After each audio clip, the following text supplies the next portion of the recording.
Our gospel lesson this morning is from the Gospel according to Mark, chapter 13, verses 1 through 8. As he came out of the temple, one of his disciples said to him, "Look, teacher, what large stones and what a large building." Then Jesus asked them, "Do you see these great buildings? Not one stone will be left here upon another. All will be thrown down."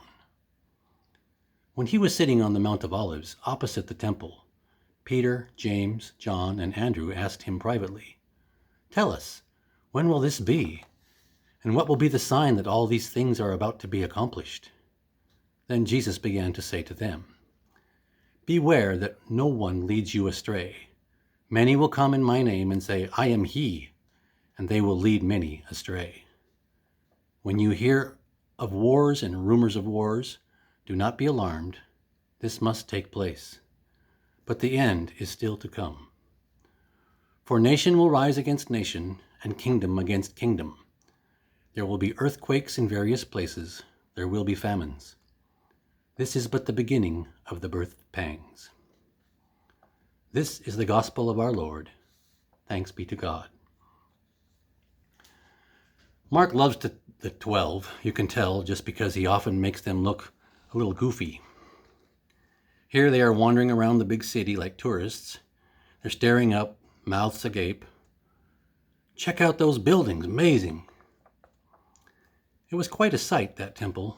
It was huge, larger than anything most had ever seen, and it looked like it would withstand an attack from an enemy. They just seemed in awe of what they were seeing and what the building represented. Imagine their disappointment when Jesus didn't share their enthusiasm. He just seemed to brush it all away with words. "Do you see these buildings?" Well, of course they did. That's what caught their attention in the first place. They were taken aback by his question. Jesus just dismissed their enthusiasm. They'll be gone before you know it. Dust, crumbles, rubble.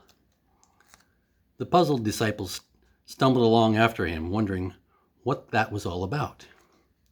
After climbing the hill, they finally asked, "Hey, is there something we need to know?" As is usual with Jesus, he doesn't really answer the question they asked. Instead, he answers the question they should have asked. They asked him when. That's our common question. When?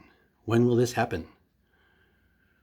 When will I need to be in the right place, in right relationship, right with God?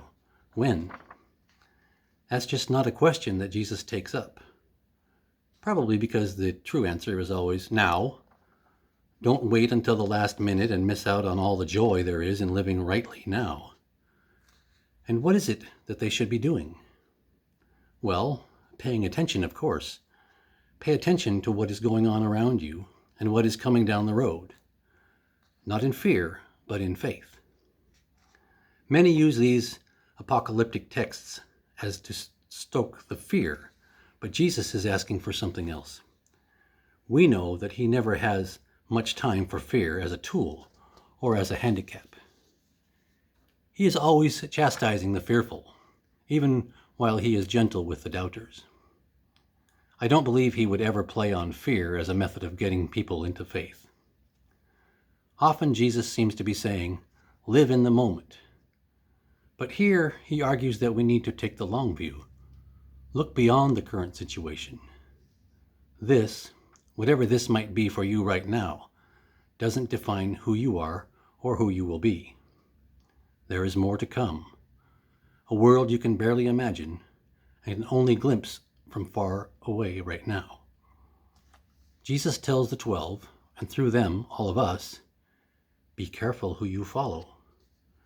There are some who might seem to have all the answers, those who offer you a better tomorrow than the today you find yourself in.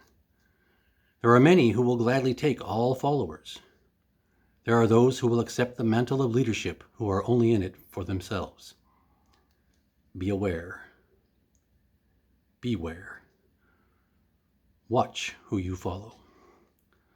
Then, when stuff happens, and that's the best way to translate most of verse 8, stuff happens, that's only the beginning. It might seem like the end. It might seem like the collapse of civilization as we know it.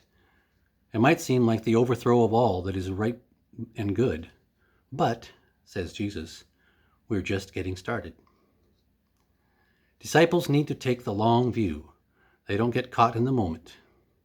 Yes, we can and need to appreciate every moment of grace and every act of love and service as they come. But we can't lose the greater vision, the kingdom that is coming. We are following the longer arc of the universe that bends toward justice, even though it doesn't seem to be doing so anytime soon. Jesus doesn't present this to his disciples to scare them, but to help them keep things in perspective. We are called to do the same. Don't get wrapped up in the stones that we have built or that others have torn down. We need to build our lives on the solid rock of Jesus Christ. The life that matters is a life that takes the long view and holds on to hope that indeed God has the whole world in God's hands. And now, please join us in our next hymn, My Hope is Built.